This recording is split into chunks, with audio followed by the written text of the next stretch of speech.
नमस्ते साथीहरू, म चाहिँ अहिले पेनाङबाट। हामी चाहिँ यो केक्लोक्सी भन्ने एउटा एसियाकै टप 10 भित्रको गुम्बा पर्दो रहेछ। त्यहाँ चाहिँ घुम्न जान लागेको छ। हाम्रो रुमबाट यहाँ आउँदाखेरि चाहिँ लगभग 5 मिनट जति लाग्दो रहेछ। यहाँबाट चाहिँ हामी फेरि यहाँनिर बोट चढेर पारी जानुपर्छ। अनि बोट चाहिँ लगभग मलाई लाग्छ 2 रिङ्गेट जति लाग्छ यहाँबाट पारी जानुलाई। पारीबाट वारी आउनलाई चाहिँ पैसा लाग्दैन भन्ने चाहिँ हामीलाई यसो जानकारी मागेको छ। यहाँबाट चाहिँ हामी पारी जान्छौँ। पारी गइसकेपछि हामी बसमा जान्छौँ।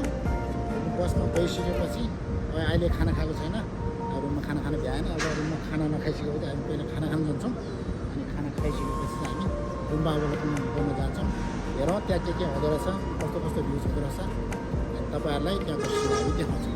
यहाँ ग्र्याबले चाहिँ 3rd फ्लोरमा ल्याइदिन्छ। 3rd फ्लोरमा चाहिँ हामी ग्राउन्ड फ्लोरमा जानुपर्ने हुन्छ। ग्राउन्ड फ्लोरबाट चाहिँ अनि त्यहाँबाट टिकट काटेर बोट चढ्नुपर्छ। अनि बोट चढेपछि पारी दिन्छ।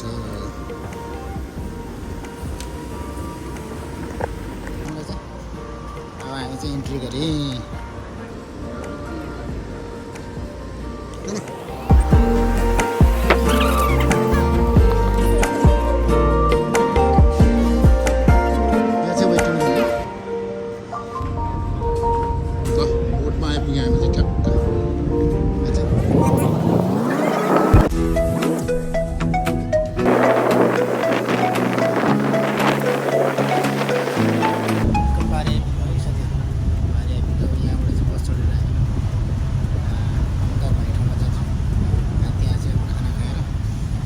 पहिला पेट पूजा त गर्नु पऱ्यो। भोक हिँड्ने कुरा त भएन होइन। त्यसको लागि चाहिँ अब पहिला पेट पूजा गरौँ। त्यहाँबाट आजको खर्च चाहिँ सस्तो मस्तो हिसाबले चाहिँ हामी घुम्न गएछौँ।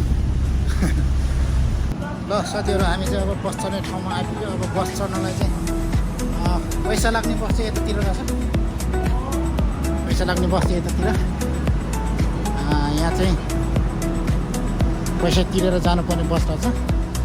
अनि यहाँ यो बसमा चाहिँ पैसा नलाग्ने रहेछ है जानलाई। अब हामी पैसा नलाग्ने बसमा जाँदैछौँ होइन। पैसा नलाग्ने बसमा जाँदैछौँ हामी। आजको खर्च अलिकति कममै मोटी भन्ने उद्देश्यले चाहिँ हामी हिँडेका छौँ। हेरौँ, टाइम त लाग्छ किनभने अलिक ढिला हुन्छ अरे यो फ्रीको बस चाहिँ। पैसा तिरेको बस चाहिँ अलिक चाँडो हुन्छ अरे। ठिकै छ, हामी फ्रीको बसमै चढ्यौँ है साथीहरूले।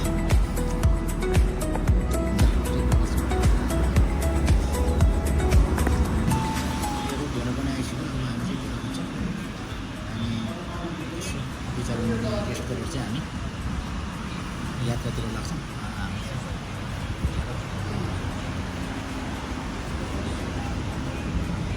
मलाई चाहिँ ढेँडो एकदम मनपर्छ है। किनभने अब मान्छे अलिक बुढो हुँदै गएपछि ढेँडो मन पर्दो रहेछ। पहिला चाहिँ मन पर्दैन थियो, अहिले चाहिँ एकदम मनपर्छ। ढेँडो खानु चाहिँ सुरु गर्ने हामी। ल हामी चाहिँ भात खाएर अब यहाँबाट चाहिँ अब बस त्यहाँ जानलाई नपाउनु रहेछ। अनि ग्र्याब गरेँ। भातमा नै ढिँडो खायो। ढिँडो चाहिँ मलाई पुगेन। अब फेरि अनि भात थपेर खाएँ मैले चाहिँ। किनभने लिमिट मात्रामा पकाउँदो रहेछ ढिँडो चाहिँ। थपको लागि भनेर एक्स्ट्रा नराख्दो रहेछ।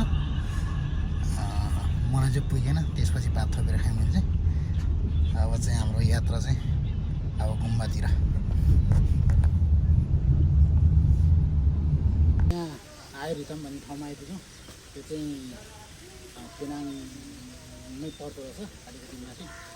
यो ठाउँमा चाहिँ आइरितम भन्ने ठाउँले चाहिँ चिनिँदो रहेछ। यो चाहिँ स्पेसल्ली भन्नुपर्दाखेरि यो बौद्ध मार्गीहरूको चाहिँ गुम्बा रहेको रहेछ। गुम्बा यो बौद्ध मार्गीभित्र पनि अब 3टा याना भन्नुहुन्छ। एउटा याना, महायाना अनि वज्रयाना भन्नुहुन्छ। यो चाहिँ खास यो महायानाको भित्र चाहिँ पर्दो रहेछ। अनि आज चाहिँ हामी ठ्याक्क अवलोकन गर्ने ठाउँमा आइपुगेका छौँ। त्यो एकचोटि चाहिँ एकदम आउनै पर्ने ठाउँ रहेछ। यस्तो रमणीय वातावरण रहेछ। सुनसान छ होइन। त्यस्तो कोलाहल पनि छैन। आनन्दको शान्त वातावरण रहेछ। तपाईँहरू पनि यदि पेनाङ छेउछाउमा हुनुहुन्छ भने एकचोटि भिजिट गर्न आउनु होला। धन्यवाद।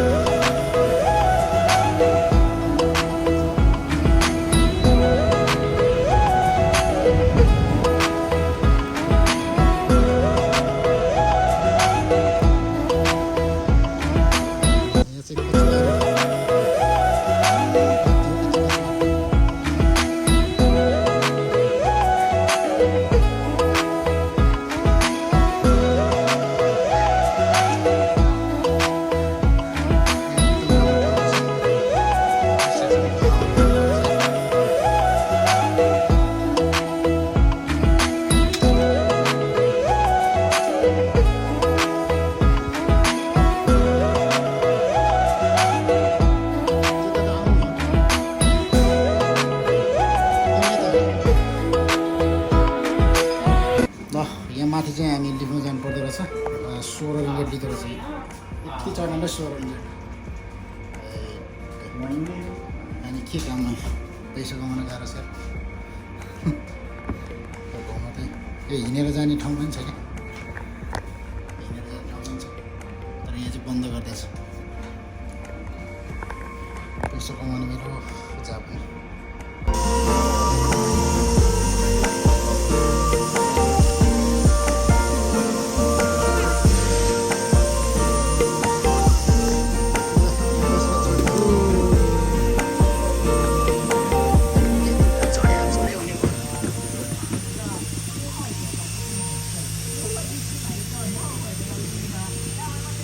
जस एउटा टिकट काट्दाखेरि दुई ठाउँको लिफ्ट एउटा ठाउँको यस्तो गाडी चाहिँ चढ्नु पाउँदो रहेछ ठिकै रहेछ त्यो पहिला चाहिँ अलिकति मात्रै लिफ्ट जस्तो लागेर चाहिँ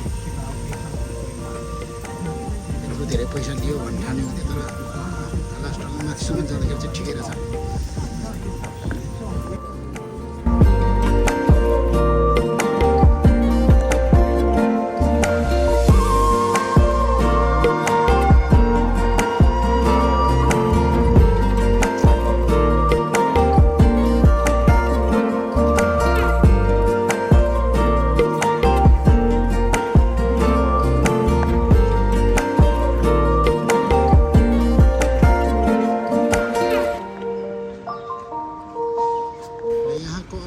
आकर्षक भनेको चाहिँ विशाल एउटा गोडेज अफ मिर्ची स्ट्याट्यु भनेको यो कुआङ इङ करुणिमा देवीको मूर्ति रहेछ यो चाहिँ करिब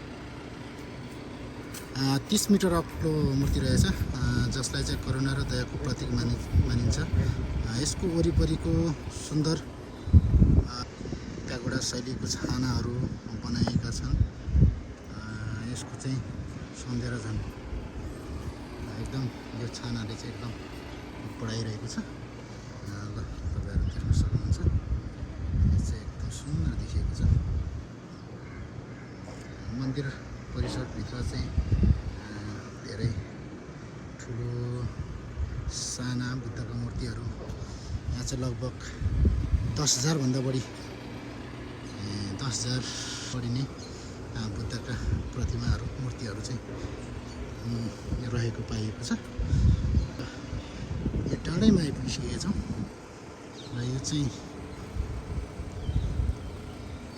30 मिटर अग्लो भनेपछि धेरै अग्लो हो हामी चाहिँ यहाँ आइपुगेका छौँ यहाँ आइपुग्नलाई पनि 3 स्टेपको लिफ्ट चढ्नु पर्दो रहेछ यहाँ चाहिँ अलिकति हामीलाई अलिकति गाह्रो गरिरहेछ जे होस् हामी आइयो यहाँ रमाइलो भइरहेछ चाहिँ एकदम हल्को छ स्ट्रक्चर चाहिँ यो तलको चाहिँ स्ट्रक्चर चाहिँ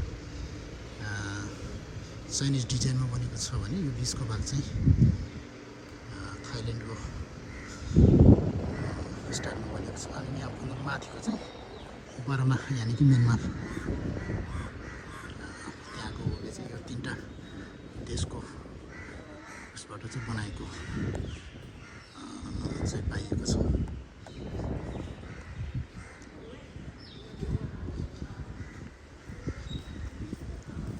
एकदम राम्रो हो यो कलाहरू चाहिँ एकदम राम्रो छ हेर्दाखेरि पनि एकदम आनन्द लाग्ने स्वर्गमा पुगेको जस्तो अनुभव हुने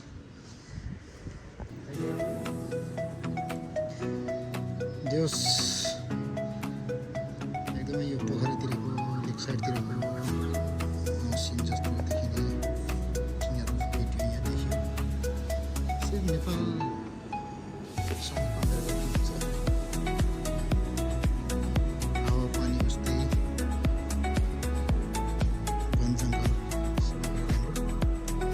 फर्स्ट टाइम आएको